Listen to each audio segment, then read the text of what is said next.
The bell above the door jingled like a ghost's whisper on that drizzly Seattle afternoon, but Eleanor Hayes didn't look up from the espresso machine. She was too busy grinding beans that carried the faint scent of vanilla, Remy's favorite, or so she'd imagined during the endless nights since her daughter vanished 3 years ago. In that split second, as rain pattered against the fogged windows of Haven Brew, the world Eleanor had rebuilt from ashes cracked open again, because the voice that ordered a black coffee with room for cream belonged to the girl she'd buried in her heart. Remy stood there, drenched coat dripping onto the hardwood floor she'd helped her father lay just before everything shattered. Her eyes, those stormy gray pools that once lit up at the sight of cherry blossoms in Golden Gardens Park, now held a guarded fire, scanning the room as if mapping an escape route. "Medium roast," she added softly, her voice a threadbare echo of the bold laugh that used to fill their old kitchen in Capitol Hill. Eleanor froze, the tamper slipping from her fingers, clattering like a heartbeat too loud to ignore, because how do you greet the dead when they've come back breathing? It had started with a fight that clawed deeper than words, the kind that leaves scars no apology can stitch. Remy was 22 then, fresh out of community college with a sketchbook full of dreams and a girlfriend named Lena who'd painted her world in shades of possibility. "You're throwing your life away," Tom had growled, his voice low and gravelly from years of sawdust and silence. He wasn't a monster, not really, just a man raised in a logging town where love was straight as timber and questions were axes that felled the weak. Eleanor had tried to bridge it, her hands trembling as she reached for Remy's arm. "Sweetheart, we just want what's best, stability, a future." But Remy recoiled, her eyes flashing with the pain of 1,000 unspoken rejections, the ones that had started in high school whispers and church pew judgments. "This is my future," she'd shot back, voice cracking like thunder. "You either love me or you don't." And then she was gone, backpack slung over her shoulder, door slamming like a final punctuation. The months blurred into a void. Search parties in the Cascades, flyers plastered on every coffee shop from Pike Place to Fremont, Tom's calls to estranged cousins in Portland yielding nothing but echoes. Eleanor quit her job at the library, her fingers itching for something to hold onto besides grief. She pored over Remy's old journals, the ones hidden under floorboards, filled with sketches of women entwined in starlit fields, tender, fierce, alive. "Why didn't I see?" she'd whisper to the empty house, tracing the ink that bled like her regrets. Tom withdrew further, his broad shoulders hunching over blueprints at the kitchen table, drawing plans for a life that no longer fit. One rainy April morning, 2 years after the silence swallowed them, Tom looked up from his coffee, black, no sugar, just like Remy's, and said, "We build something for her. Not a monument of stone, but a haven of warmth, a cafe where lost souls could find their way back over steaming mugs and shared stories." They poured their savings into a leased space on a cobblestone corner in Ballard, naming it Haven Brew after the lullabies Eleanor used to sing to Remy under the quilt of Washington pines. The walls went up with reclaimed wood from Tom's mill scraps, shelves lined with books Remy loved, Audre Lorde, Alison Bechdel, dog-eared paperbacks that whispered of love's unashamed. Opening day was a quiet ache.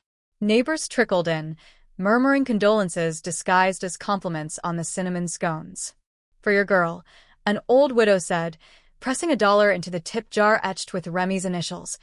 R.H. Eleanor nodded, throat tight, as she frothed milk into heart shapes that dissolved too soon. Behind the counter, framed photos told the story they couldn't voice. Remy at 8, gap-toothed grin on a swing. At 16, fierce in her soccer uniform. At 20, arms wrapped around Lena at a pride march, rainbows painted on their cheeks. "She was our light," Tom would say to patrons who asked, his voice steady now, forged in fire. But light bends, it doesn't break. Remy had hitchhiked south that first night, thumb out under sodium lamps on I-5, landing in Portland's underbelly where bridges harbored the discarded. She crashed on Lena's couch in an Alphabet District walk-up, walls papered in protest posters and fairy lights that flickered like hope. "They'll come around," Lena promised, her fingers weaving through Remy's hair, but doubt was a weed that choked the garden of their youth. Lena was 23, a barista with tattoos of ivy climbing her forearms, eyes like smoked quartz that saw through Remy's armor. Their love was a wildfire, nights tangled in sheets scented with patchouli and rain, mornings trading bites of bagels over manifestos on queer theory. Yet wildfires burn out. 6 months in, Lena's restlessness grew, her shifts at the co-op turning into late nights with artists who spun words like silk. "I need space to breathe," she said one evening, as they walked the Willamette's edge, cherry blossoms shedding like tears. Remy nodded, swallowing the shards, because love, she'd learned, wasn't ownership, but a gift you released to see if it returned. Lena left for a fellowship in San Francisco, promising letters that dwindled to texts, then silence. Remy stayed, waitressing at a dive called the Rosebud, slinging pancakes to hungover poets, her sketchbook filling with portraits of women who passed through, fleeting muses in leather and lace. Portland shaped her, hardened the soft edges grief had carved. She volunteered at a youth center, teaching art to kids with stories like hers, runaways with rainbows hidden in their pockets. There, she met Sage, a 24-year-old trans woman with a laugh like wind chimes and hands that coaxed color from blank canvases. Sage was studying graphic design at PSU, her locks tied back with beads that clicked like secrets. Their first conversation was over spilled paint. "Ops, that's my heart on the floor," Sage joked, dabbing at the mess, and Remy felt a spark, tentative, like dawn creeping over the Columbia Gorge. But sparks need tending. Remy resisted at first, her trust a fragile thing after Lena's fade. "I'm not looking," she'd say, sketching Sage's profile in stolen moments, the curve of her jaw a landscape she'd map in dreams. Sage didn't push, just showed up, with thermoses of chai on cold mornings, mixtapes of Ani DeFranco blasting from her battered Volvo. One night, after a center fundraiser where they danced to Joan Baez under strung bulbs, Sage leaned in on the fire escape, breath warm against Remy's ear. "You're not lost, Remy. You're a whole damn map." Their kiss tasted of cardamom and courage, lips meeting soft, then urgent, as city lights blurred below. Love with Sage was different, rooted, like the old oaks in Forest Park. They built routines, Sunday hikes where Sage pointed out edible mushrooms, evenings curled on the couch watching old Ellen episodes, Remy's head on Sage's lap as fingers traced lazy patterns on her scalp. Yet beneath the bloom, Remy's roots tugged north. Nightmares of her parents' faces, Tom's disappointment etched like bark, Eleanor's tears a river she couldn't ford, woke her sweating, Sage's arms a anchor in the dark. "Call them," Sage urged one dawn, as they sipped coffee on the balcony, fog rolling in like unspoken words. "Or let me drive you home." Home. The word was a bruise. Remy had changed her number after the first year, emails bouncing back like rubber balls of rejection. But Haven Brew's opening made the local news. A puff piece in The Stranger about a family's tribute to their missing queer daughter, complete with photos of the mural Tom had painted, 2 hands clasped, one in flannel, one in lace, against a backdrop of evergreens. Remy stared at her phone screen in the youth center break room, heart hammering like a drum in a march she couldn't join. "They're trying," Sage said, squeezing her hand. "Doesn't make it right, but it's something." The drive north was a blur of evergreens and exit signs, Sage behind the wheel, radio tuned low to Indigo Girls. Remy clutched a sketch pad, pages filled with what-ifs. What if they hugged her? What if they turned away? Seattle welcomed them with sheets of rain, wipers slashing like doubts. Ballard was a warren of breweries and bistros, and there it was, Haven Brew, signs swinging gently, windows glowing like beacons for the weary. She pushed the door open alone, Sage waiting in the car with a thermos and a nod of, "You've got this." The bell's chime was innocuous, but inside, it detonated. Eleanor turned, mug in hand, and the world tilted. Tom's rag paused mid-wipe on a table, his eyes widening like saucers. Remy. The name escaped as a prayer, raw and ragged. She stood frozen, water pooling at her boots, the scent of fresh grounds wrapping around her like an old quilt. Black coffee, she managed, voice steady as rebar, though her knees whispered betrayal. With room for cream. The counter between them was a chasm, etched with years of silence.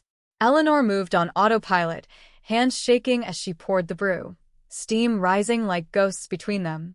Tom rounded the corner, broad frame filling the space, but he stopped short, as if afraid she'd dissolve. "Kiddo," he breathed, the nickname a lifeline tossed across the divide. Remy's gaze flicked to the wall, her photos, her sketches framed like relics, and something cracked in her chest, a dam holding back the flood. "I saw the article," she said, fingers drumming the laminate, a habit from anxious nights. "The Café. It's nice." The word fell flat, insufficient for the ache of seeing her life preserved in sepia tones. Eleanor slid the cup forward, cream pitcher beside it, her own eyes brimming. "We thought, God, Remy, we thought we'd lost you forever. Every pour, every pastry, it was for you. To say we're sorry, even if you never heard." Tom cleared his throat, rubbing the back of his neck, the gesture Remy remembered from Little League disappointments. "I was wrong. About everything. Your ma and me, we talked endless nights. Love ain't about fitting a mold. It's this." He gestured vaguely at the room, the mismatched chairs, the chalkboard specials scrawled with Remy's rainbow latte. She sipped the coffee, bitter warmth grounding her, and for the first time in years, the flavor didn't taste like escape. But apologies are bricks, not bridges. As the lunch rush ebbed, a regular, an elderly lesbian with silver braids and a service dog, waved from her corner booth. "New blood," she called, eyeing Remy with knowing warmth. "Sit. Tell us your story over pie." Remy hesitated, then slid into the seat, Tom and Eleanor hovering like satellites afraid to orbit too close. Words tumbled out haltingly. Portland's grit, Lena's ghost, Sage's steady hand. "I built a life," she said, fork-piercing apparatus. "But it had holes, your shapes in them." Eleanor sat then, tentative, her hand inching across the table. "We built this hole for you, honey. Fill it or burn it down, but come home." The touch, when it landed fingertips to knuckles, was electric, a circuit completing after blackout. Tom nodded, tears carving tracks down his weathered cheeks. "Proud of you, Remington. Always were, even when I was too damn stubborn to say." Outside, rain softened to mist, Sage's silhouette visible through the glass, a question mark in fogged breath. Remy glanced back, heart swelling with the possibility of holes. "There's someone," she said, voice gaining strength. "Sage. She's everything." Eleanor's smile broke wide, genuine as dawn. "Bring her in. Coffee's on us." That evening, as neon flickered to life along Market Street, Haven Brew transformed. Sage stepped through the door, locks damp, grin tentative, and the room exhaled. Introductions were awkward dances, Tom's firm handshake, Eleanor's hug that lingered too long, but genuine, laced with the promise of tomorrows. They closed late, the four of them around a scarred oak table, plates of half-eaten cobbler between them. Stories flowed like the brews they'd perfected, Remy's adventures in the Rose City's underground scene, Sage's transition tales that had Tom's ears perking with unfeigned curiosity, Eleanor's library haikus composed in grief's quiet hours. Yet undercurrents stirred. As plates cleared, Remy caught Tom's sidelong glance at Sage, not suspicion but a father's quiet assessment, measuring worth in the way hands clasped under the table. "You too. You're solid," he asked, voice gruff but seeking. Sage met his eyes, steady. "We're building, sir. Day by day, like this place." Eleanor laughed, a sound like bells after storm, and raised her mug. "To building, then. And to daughters who come back stronger." Nights deepened into habit. Remy and Sage rented a studio above a taqueria 2 blocks over, walls echoing with laughter and the clatter of mugs borrowed from the cafe. Mornings, Remy descended to Haven, apron tied, learning the rhythm of grounds and greetings. She redesigned the menu, infusing lavender syrups inspired by Sage's herbal teas, naming a scone, Lover's Knot, after the braids in Sage's hair.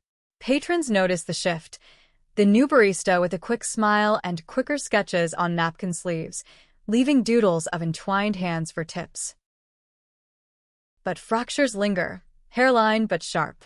One slow Tuesday, as fog blanketed the sound, a customer, an old mill buddy of Tom's, leaned in, voice oily. "Heard this is a rainbow joint now. That you're doing, girly?"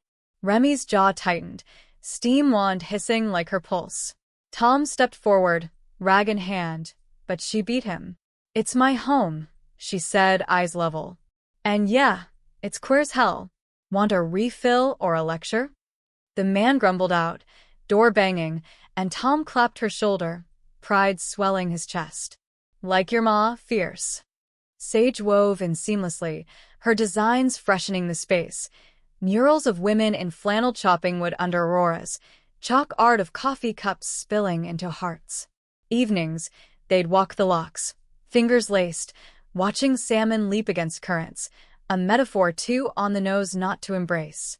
"This is us," Sage murmured one twilight, head on Remy's shoulder. "Not perfect, but ours."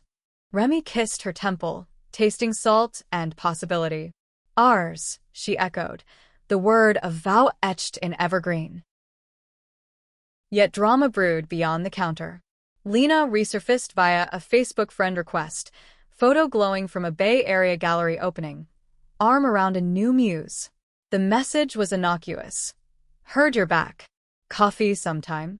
But it landed like a stone in still water. Remy showed Sage over dinner, pad thai steaming on their coffee table. "Ghosts," Sage said, fork pausing. "You owe her nothing." But doubt whispered, "What if?" Nights followed restless, Remy sketching Lena's old profile, lines blurring with Sage's. The meetup was inevitable, a neutral ground at a Capitol Hill cafe that smelled of patchouli and regret. Lena arrived polished, locks sleek, smile practiced. "You look good," Remington grounded. They talked circuits, Portland's rains, San Francisco's fog, but undercurrents pulled. "I messed up," Lena admitted, stirring her matcha. "Ran from the real. You were too much light for my shadows." Remy nodded, ache dull now. "I'm not that girl anymore. I've got Sage, my folks, a life." Lena's eyes softened, no plea, just release. "Proud of you." Walking out, Remy texted Sage. "Done. Coming home." The reply was swift, a heart emoji, then doors open. "Always." Words spread in Ballard's tight weave. The cafe buzzed with whispers, then welcomes, locals sharing their own returns, toasts raised to second chances. Eleanor confided one dawn, as they kneaded dough for brioche. "I was scared of losing you to this. Love. But it's what made you." Remy hugged her, flour dusting their cheeks. "It's what makes us all." Summer unfurled, golden as the eyelash at nearby taps. Haven hosted its first open mic, Sage emceeing with poise, Remy reading a piece on bridges, literal, metaphorical, the ones you burn and rebuild. Tom manned the espresso, his gruff cheers the loudest. As applause faded, Sage pulled Remy on stage, mic shared. "To the woman who ordered coffee and stayed for the revolution," she said, kissing her to whoops and flashes.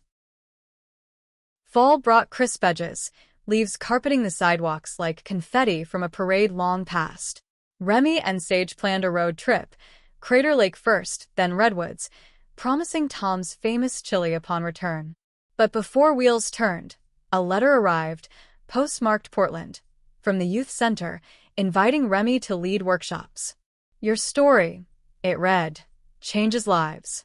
She framed it beside her parents' old photo, a trinity now. One November Eve, snow dusting the evergreens, Haven closed for a private affair. String lights twinkled, tables pushed back for dancing. Tom pulled Eleanor close to Patsy Cline, their steps halting but heartfelt. Remy and Sage swayed nearby, whispers weaving commitments unspoken yet solid. "Marry me," Sage breathed, ring box hidden in pocket, a simple band, engraved with map and compass. Remy's yes was a sob, joy's overflow. The wedding was small, spring blooming in a backyard under cherry trees. Eleanor walked Remy down the aisle of strung lanterns, Tom's toast slurring happy tears, to loves that find their way home. Sage's vows were poetry, lines from Remy's sketches brought to verse, and as rings exchanged, the air hummed with acceptance, hard-won and holy. Years layered like lattes. Haven expanded, a second location in Fremont with Remy's menu reigning. Sage's designs graced queer zines nationwide. Tom retired to woodworking, carving tables for the Café etched with couples' initials. Eleanor wrote a memoir, chapters dedicated to the daughter who taught her grace. Remy, now 30, looked back from her porch swing, Sage's head in lap, coffee cooling beside. The hook that pulled her back, the bell's chime, the cup's warmth, had forged a legacy. Not of loss, but reclamation. A cafe where every pore whispered, "You're welcome here." And in that welcome, love, fierce, flawed, eternal, brewed on.